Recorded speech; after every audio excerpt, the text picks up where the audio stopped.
Udah kelihatan Muzil? Ya udah, Ustaz. Lanjut, Ustaz. Udah kelihatan belum? Halas, halas. Tapi nak mau Yang pertama apa itu soalnya? Apa, Ustaz? Soal yang pertama apa? Hmm, apa tafsir, ta'wil, terjemah, makna terjemah, makna ta'wil, terus makna tafsir.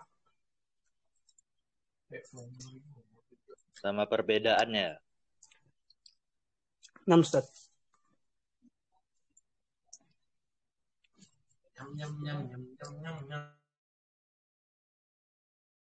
Nanti dari maknanya Ya, Ustaz. ketahuan nanti perbedaannya. Gitu juga sebaliknya, dari perbedaannya ketahuan ntar maknanya. Karena halo. Ayo, Ustaz. Ayo.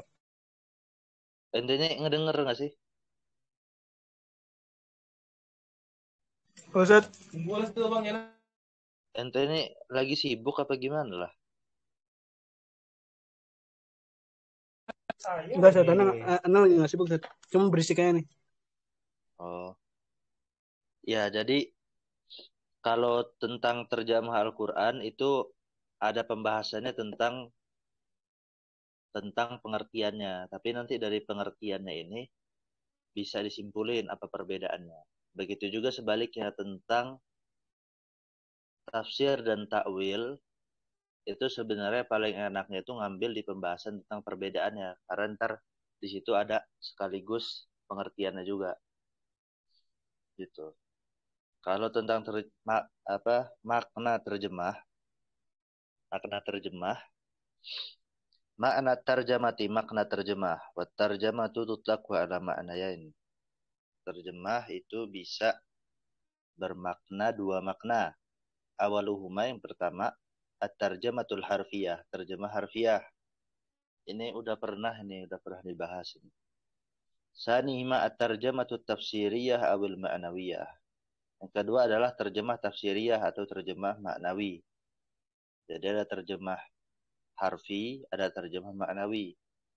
Terjemah harfi itu apa? Wahya naqlu alfazin min lughatin ila nazairiha min al-lughatil ukhra. Naqlu alfazin memindahkan lafaz-lafaz min lughatin dari suatu bahasa ila nazairiha min al-lughatil ukhra kepada bahasa yang sebanding daripada bahasa yang lain. Bihaitsu yakunu an-nazru muwafiqan lin-nazari. Lin-nazmi. Bihaitsu yakunu an-nazmu muwafiqan lin-nazmi. Sekiranya peraturan bahasa tersebut itu sama dengan peraturan bahasa yang untuk pengganti tadi. Watartibu muwafiqan litartibi. Dan urutannya itu sama dengan urutan bahasa yang menjadi penggantinya itu. Jadi kayak ana nerjemahin makna tarjamati. Makna terjemah begitu. Harfan-harfan. Terjemahan secara tekstual bahasanya. Ada yang kedua, terjemah maknawi, terjemah secara kontekstual. Wahya bayanu ma'nal kalami, yaitu adalah menjelaskan makna suatu kalimat bil lughatin ukhra dengan bahasa yang lain min ghairi taqyidin tanpa mengacu, tanpa mengaitkan, tanpa mengacu bitartibi kalimatil asli dengan kata-kata asal au mura'atin linnazmihi atau tanpa juga mengacu dengan rangkaiannya. Jadi kayak ana terjemahin tetapi terjemahnya itu enggak kaku, terjemahnya itu secara kontekstual. Jadi misalkan ana baca wa tarjamatu tutaqu ala ma'nayn sampai au mura'atin linnazmih sampai akhir langsung terjemahan gini. Jadi intinya gitu. Terjemah itu ada dua, ada terjemah tekstual, ada yang kontekstual begitu. Kalau cara penterjemahan secara kontekstual.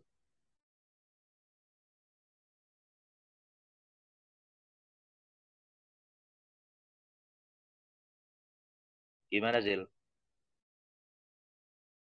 Zat. Ini tadi perbedaan terjemah.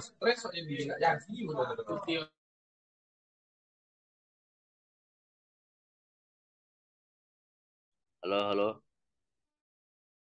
Plus Zat.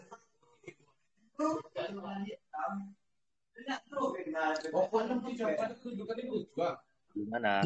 Jadi makna terjemah itu ada dua, Zat. Ya. Jadi kalau misalnya perbedaan antara tafsir, terjemah sama ta'wil, kalau terjemah itu kita mengartikan sesuatu bahasa yang kita tidak mengetahui artinya apa. Gitu. Ini merhatiin nggak sih apa yang Anda jelasin? Perhatiin kan ada pokoknya tadi Anda dengar tuh ada dua jenis. Ada dua jenis perbedaan ada dua jenis perbedaan terjemah secara Iya, ya kayak tekstual. gitu, kayak terjemahan itu namanya terjemah manawi namanya. Cara ente nerjemahin tadi itu terjemah kontekstual. Ada terjemah, Kontekstual. ya ada terjemah secara tekstual. Secara tekstual itu terjemahan yang kaku. Oh. Kayak ente nerjemahin perkata itu namanya terjemah tekstual. Tekstual tuh. Terjemah tutlah alama lain. Itu bisa diartikan menjadi dua makna. Itu namanya terjemah tekstual itu. Tapi kalau kita terjemah secara kontekstual, gini caranya. Buat terjemah tutlah alama lain. Jadi terjemah itu bisa dua arti gitu. Secara kontekstual. Itu aja bedanya. Kalau misalnya kontekstual itu terjemah yang langsung. Gak kedengeran suaranya, gak kedengeran. Oh. Jadi ada terjemah tekstual sama terjemah kontekstual, ya kan? Coba ente pindah tempat aja deh, mending. Ya, ya. Suaranya tabrakan itu. Di nanti itu kamu udah ke kamar gym. Tadi ada lagi ngerjain program tadi. Nah, udah deh. Ya. Nah, udah nih. Jadi terjemah itu dia tuh ada dua konsepnya. Ada yang dari mana kontekstual, ada yang mana tekstual. Kalau tekstual dia tuh menerjemahkan cara menerjemahkan itu bahasa yang kaku. Jadi satu kalimat gitu. Iya. Nah, kalau kontekstual dia itu terjemah yang langsung. Misalnya kita baca Arabnya dulu, baru artinya langsung semuanya. Itu kontekstual. Nah.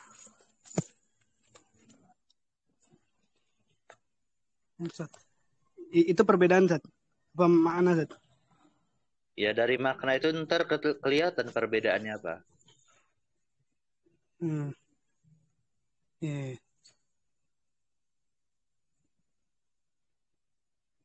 Tafsir tadi, Zat.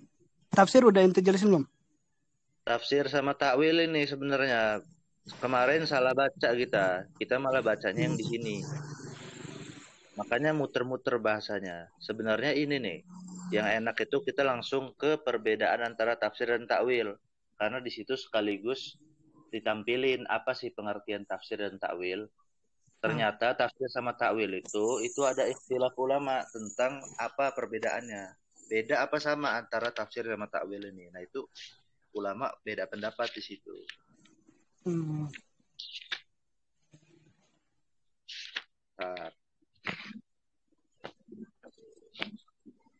Jadi pendapat yang pertama, nah ini secara kontekstual terjemahnya dulu ya. Habis itu baru secara tekstual.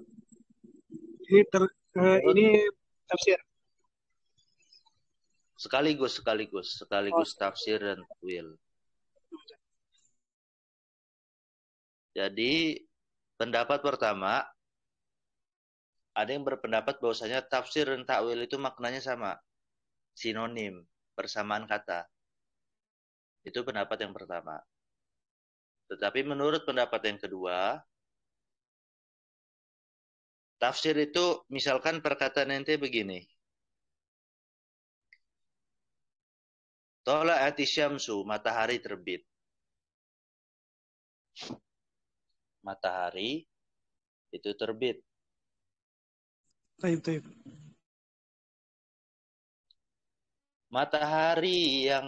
Mataharinya itu terbit pada kenyataan, pada realitas, itu disebut takwil. Prakteknya takwil itu. Tetapi kalau tafsir, itu sesuatu yang ada di otak kita ketika kita memahami, oh matahari itu terbit. Begitu.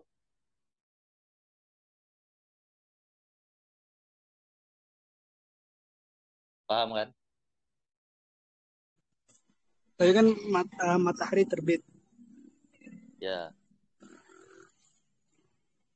Gimana sih lu? misalkan Ana ngomong nih,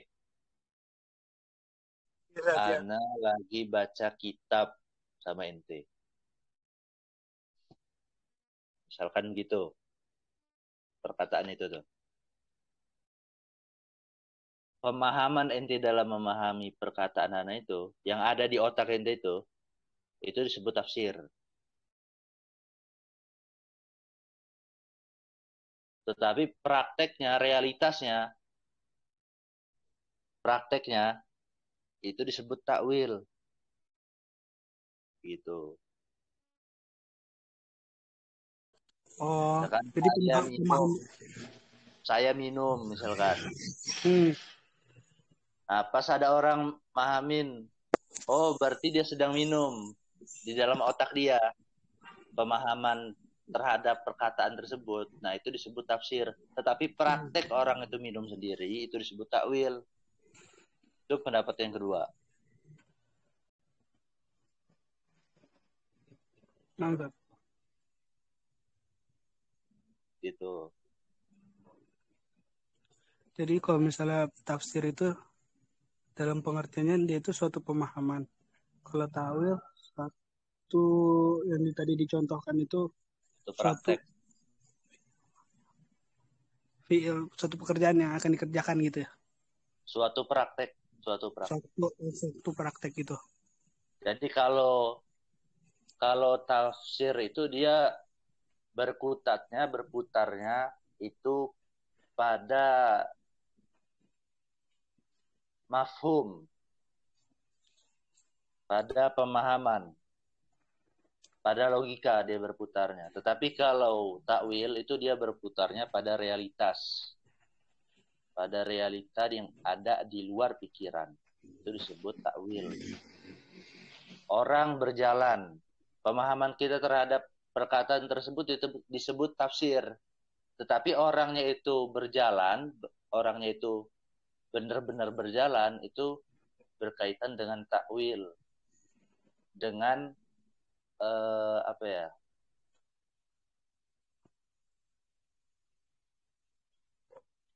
Praktek yang mempraktekkan suatu perkataan tersebut, itu disebut takwil.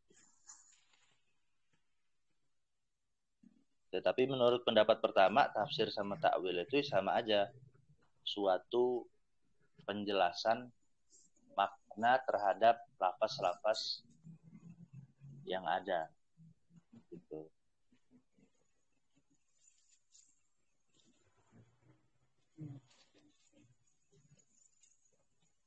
Halo? Halo. Tes. Halo. Oke. Itu tidur apa gimana lah? Enggak, Anda dengerin. Jadi kalau suatu pengertian yang pertama itu tafsir sama takwil itu suatu pengertian yang sama, pendapat yang sama. Jadi kalau misalnya pendapat yang kedua, tafsir itu seperti sebuah pemikiran. Kalau takwil sebuah praktek. Iya, kayak tadi. Ya orang itu pengen berminum gitu. Ya. Pemikiran itu disebut dengan tafsir. pas lagi dia minumnya itu disebut dengan takwil. Prakteknya itu disebut dengan takwil. Ya, itu pendapat yang kedua. Nah,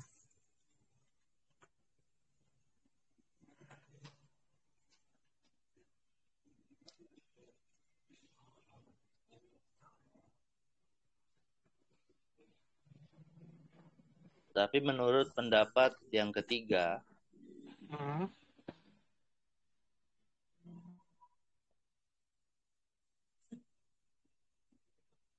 Qul huwallahu ahad atau innamal a'malu binniyat. Innamal a'malu binniyah. Itu tafsirnya menurut pendapat ketiga. Matannya itu, matan Al-Qur'an atau matan hadisnya itu disebut sebagai tafsir menurut pendapat yang ketiga. Tetapi kalau takwil itu penjelasannya malah. Qul huwallahu ahad ini maksudnya apa?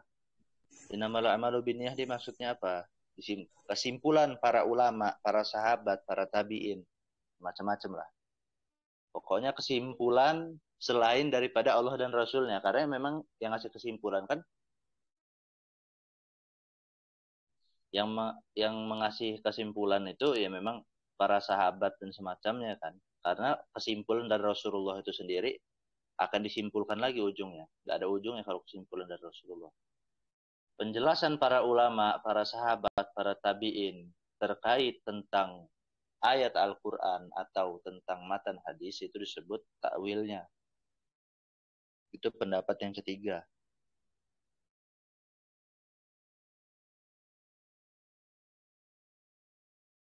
Lanjut pendapat yang keempat.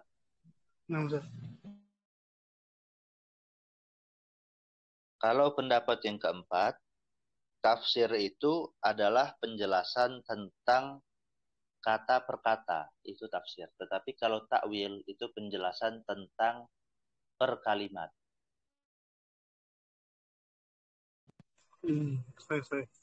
Tetapi ini kata yang pendapat keempat ini berdasarkan mayoritas, berdasarkan banyak terjadinya itu begini, banyak digunakan perkataan tafsir itu untuk penjelasan terkait lafaz per lafaz, tetapi kalau takwil itu terkait penjelasan tentang kalimat per kalimat.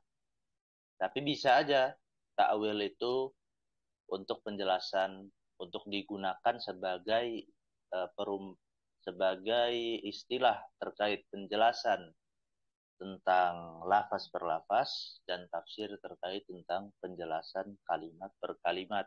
Tapi jarang. Yang sering itu adalah tafsir adalah penjelasan terkait tentang lafaz-lafaz, kata per kata. Sebaliknya, takwil adalah penjelasan terkait tentang kalimat per kalimat. Gitu.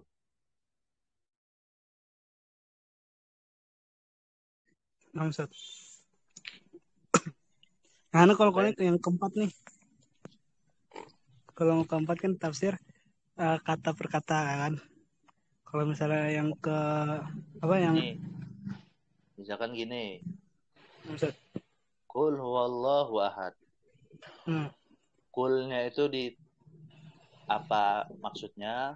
Huwa itu apa maksudnya? Allah itu apa penjelasannya? Ahad itu apa maksudnya? Itu disebut tafsir. Tapi kalau takwil itu langsung dia.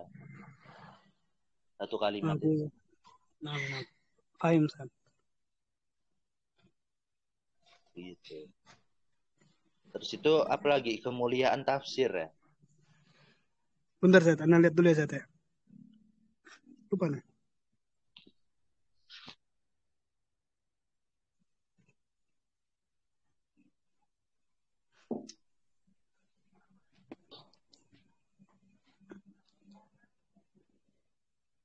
Jelaskan yang keutamaan. Yang antum temu apa aja? Jil, barusan ada orang lewat ke atas nggak? Ada. Oh, benar. Sibuk banget cuy. Kemuliaan. Apa? Kemuliaan yang ada di kitab ini. Oh, kemuliaan, Zat. Ya, Zat. Bentar, Zat, bentar. Anda lihat dulu ini ya.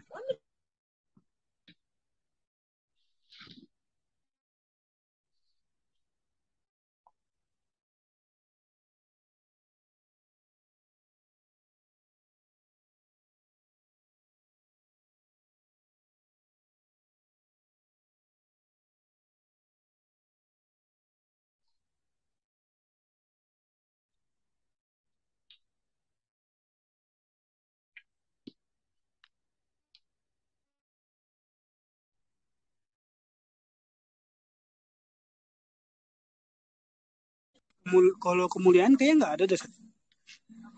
Ya sama aja, keutamaan tuh kemuliaan. Oh iya iya iya.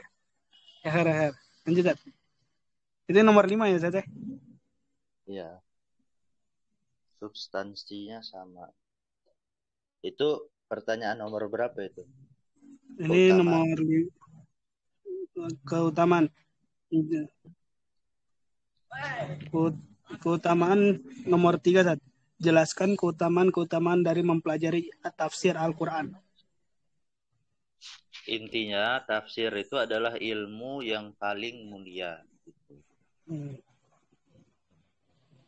Karena kenapa? Karena sesuai atau tidaknya syariat itu bergantung dengan pengetahuan terkait Al-Quran. Nah, sedangkan Al-Quran itu bisa diketahui hanya bisa diketahui melalui penafsiran.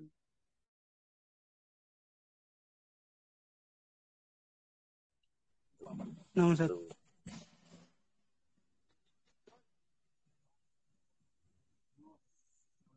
Jadi tafsir itu keutamaan-keutamaan tafsir mempelajari ilmu tafsir Al-Quran adalah singkatnya tafsir itu suatu ilmu yang mulia. Ilmu yang paling mulia. Oh, ilmu yang paling mulia. Terus? Iya. Sebabnya kenapa? Karena tafsir itu kan menjelaskan Al-Quran. Sedangkan sesuai atau tidaknya syariat itu bergantung terkait tentang pengetahuan kita terhadap Al-Quran. Nah, kita bisa mengetahui Al-Quran itu hanya melalui ilmu tafsir.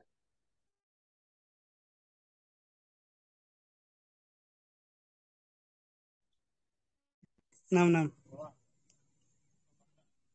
Mau dibaca apa? Lanjut aja, Sat. Tadi kan 1, 2 udah ya, Sat. Pengertian, perbedaan, terus keutamaan nomor 3 udah. Yang ada nomor 1, 2, 3 sama 5 ya, Sat. Adanya. Iya. Yang 5 membahas tentang kemukaanlah ketentuan dan syarat-syarat yang harus dipenuhi oleh seseorang mufasir. Ya, syarat orang itu disebut ahli tafsir kan. Ini ada ini. Syurutul mufassir. Syarat-syarat orang itu disebut sebagai ahli tafsir. Nah, Ustaz. Intinya yang pertama itu sihatul i'tiqad. Kita lihat ini. Akidahnya benar. Kalau akidahnya salah, itu tidak disebut sebagai ahli tafsir. Jadi misalkan ada orang cerdas, tapi dia agamanya Nasrani. Tapi dia Imam Sibaweh pun kalah. Imam Ibnu Malik pengarang Alfiyah pun kalah dengan nahwu dia.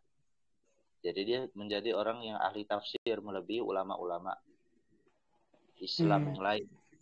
Tapi dia agamanya Kristen. Nah itu nggak disebut ahli tafsir itu. Bukan disebut sebagai mufassir. Karena seseorang disebut sebagai mufassir, itu syaratnya adalah sihatul i'tiqad. Akidahnya benar. Itu yang pertama. Lalu yang kedua at-tajarrudu anil hawa. Terlepaskan dari hawa nafsu, melepaskan diri dari hawa nafsu. Itu yang kedua. Yang ketiga, ayyabda'u awalan bitafsiril Qur'ani bil Qur'an. Bitafsiril Qur'ani bil Qur'an. Syaratnya itu yang pertama, syarat yang ketiga adalah dia terlebih dahulu harus mendahului mentafsirkan Al-Quran dengan Al-Quran. Gimana? Dia terlebih dahulu mendahului. Misalkan penjelasan Al-Ikhlas. Ada di surah Al-Baqarah penjelasannya. Misalkan. Nah, penjelasan surah Al-Baqarah itu kan penafsiran Al-Quran dengan Al-Quran. Surah Al-Baqarah misalkan, itu mentafsirkan surah Al-Ikhlas. Tapi misalkan ya, misalkan begitu. Nah, kalau ada penjelasannya di Al-Quran itu sendiri, nah itu harus yang menjadi pegangan utama seorang ahli tafsir. Tuh. Makanya nanti ada ilmu munasabah. Ilmu munasabah itu ilmu yang berkaitan, ilmu tentang keterkaitan antara ayat-ayat Al-Quran dan surah-surah Al-Quran yang ada. Jadi ayat surah Al-Quran itu saling berkaitan. Tapi pengertiannya nggak ada di sini tentang munasabah. Kan ada soal itu kan munasabah. Tetapi munasabah itu intinya begitu. Munasabah itu keterkaitan antara surah-surah Al-Quran atau ayat-ayat Al-Quran. Itu syarat yang ketiga. Syarat yang keempat, ayat tulubat tafsira minas sunnati. Mencari tafsir dari hadis. Kalau ada penjelasan di hadis Rasulullah, nah itulah yang menjadi penjelasan terkait Al-Quran. Kalau nggak ketemu ayat Al-Quran yang menjelaskan ayat Al-Quran itu sendiri. Kalau nggak nemu di Quran, nyarinya di hadis.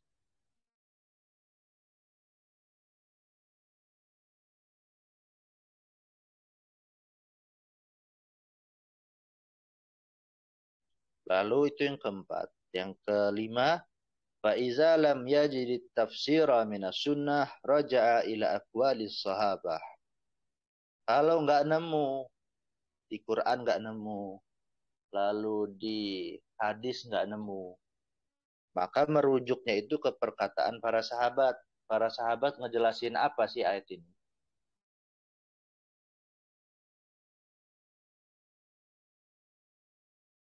Itu yang kelima. Yang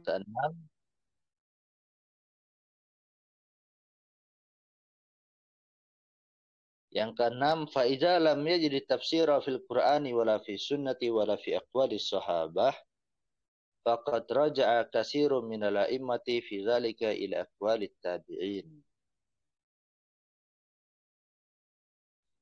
Kalau nggak nemu di Quran, nggak nemu, di hadis nggak nemu, di perkataan sahabat nggak nemu, maka kebanyakan para ulama itu mereka merujuknya kepada para tabi'in. Banyak para tabi'in. Kamu Mujahid, Ibn Jabar, apa coba. Mujahid Ibn Syar.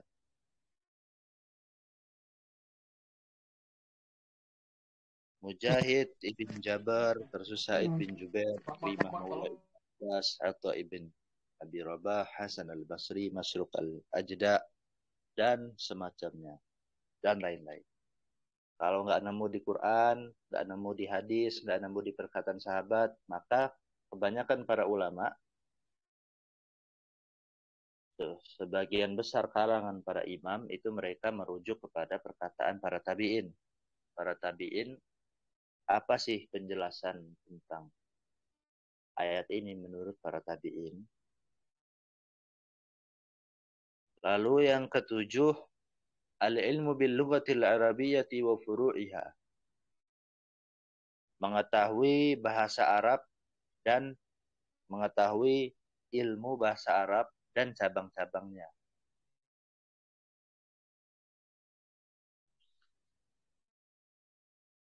Baik ilmu nahu sorof atau ilmu balaghah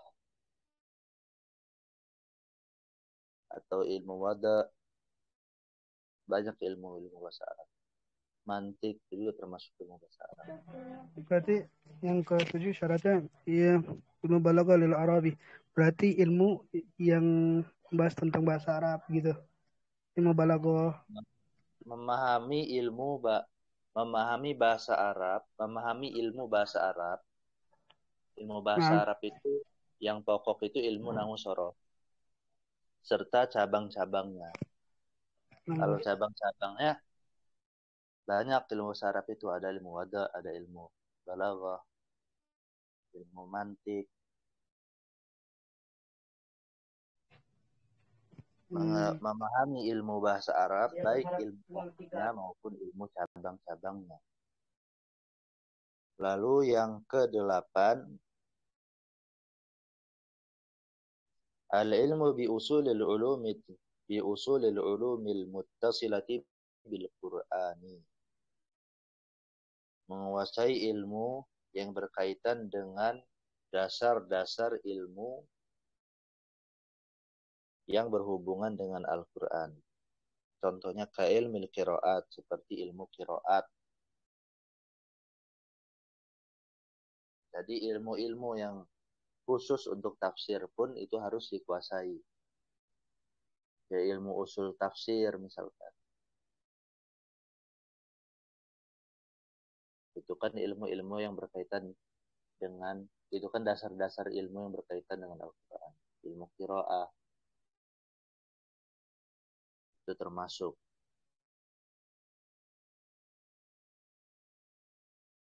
Lalu yang ke-9, diqqatul fahmi. Pemahaman yang detail, pemahaman yang mendalam. Itu ke-9. Kalau orang nggak memiliki pemahaman yang mendalam tentang ayat-ayat Al-Quran, itu nggak bisa dia disebut ahli tafsir.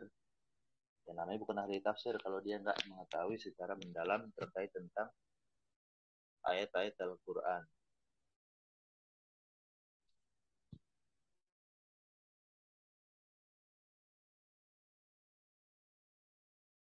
Nah, Ustaz, nah.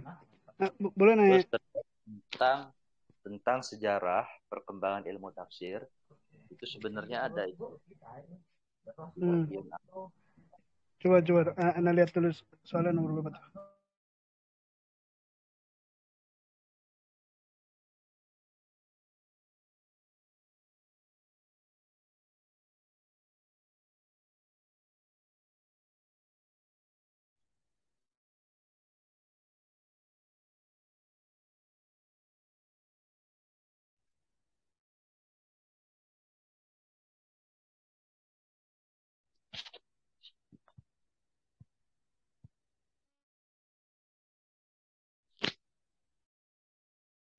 Ada konsep ilmu munasabah. Ayo, Ustaz.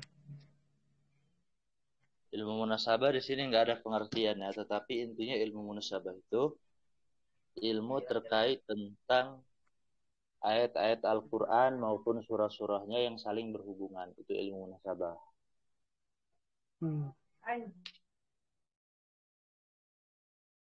Baik dari segi maknanya maupun yang lainnya.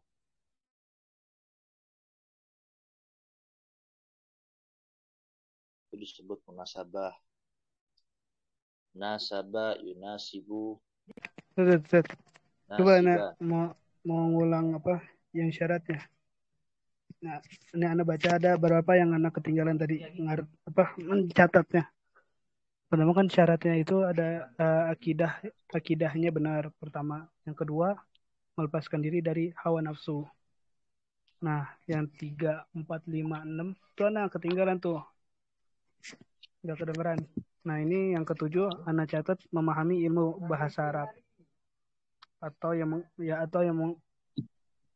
terkait dalam ilmu bahasa Arab. Contohnya seperti ilmu nahwu dan ilmu sorof. Gitu kan, Ustaz? Ya, bentar diulang.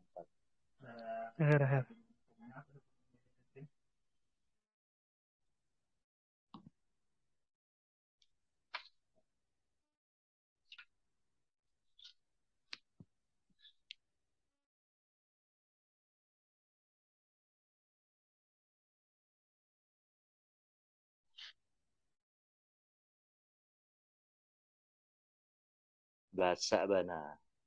Bahasa bana itu artinya apa, Zil? Apa? Bahasa bana. Artinya apa bahasa bana? Bahasa bana.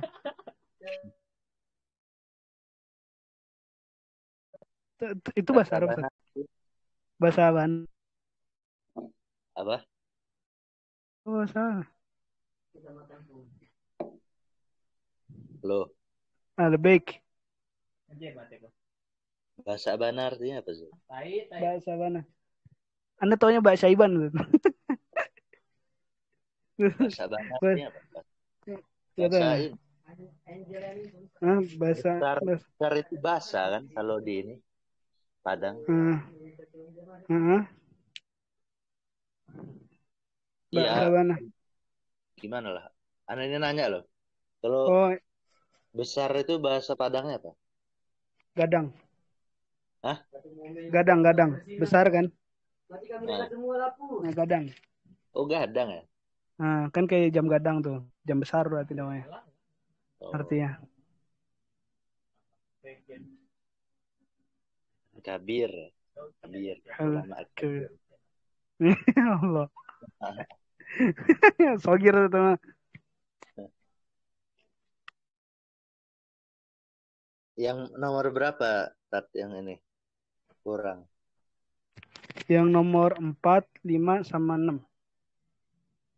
Yang keempat itu ayat lubat tafsir minas sunnah.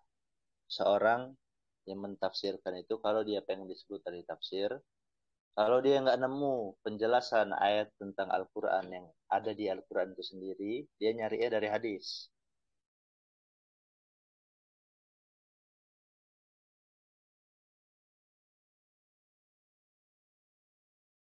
Jadi singkatnya, yang keempat. Ya.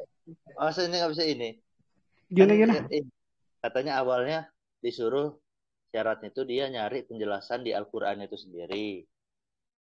Kalau nggak nemu, baru dari hadis gitu. Oh, ya. Yeah. Kalau misalnya dia mencarinya di Al-Quran nggak nemu maknanya, kita harus nyarinya di hadis gitu. Ya, kan nyari di Quran dulu itu syarat yang ketiga. Nah, kalau nggak nemu, ada syarat yang keempat nih. Nyarinya di hadis. Oh, berarti Yang kalau kalau syarat yang ketiga itu eh, mencari sumbernya di Al-Quran. Kalau syarat yang keempat mencari sumbernya di hadis. sumber penjelasan, Sumber penjelasannya. ya. Lalu yang kelima, Bentar. kalau nggak, Ana catat dulu.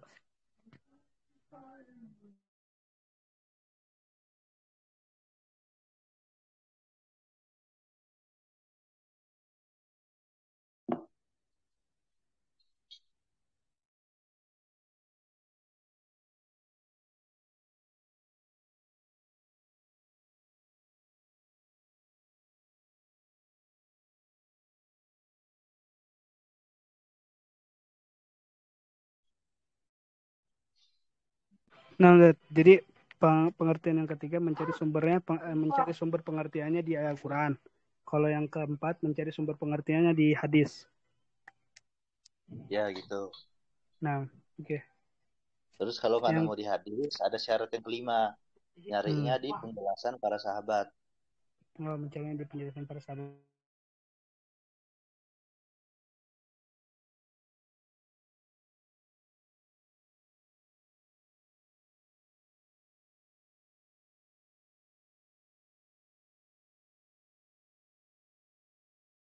Yang keenam, yang keenam. Kalau nggak nemu dari sahabat, nyarinya di tabiin.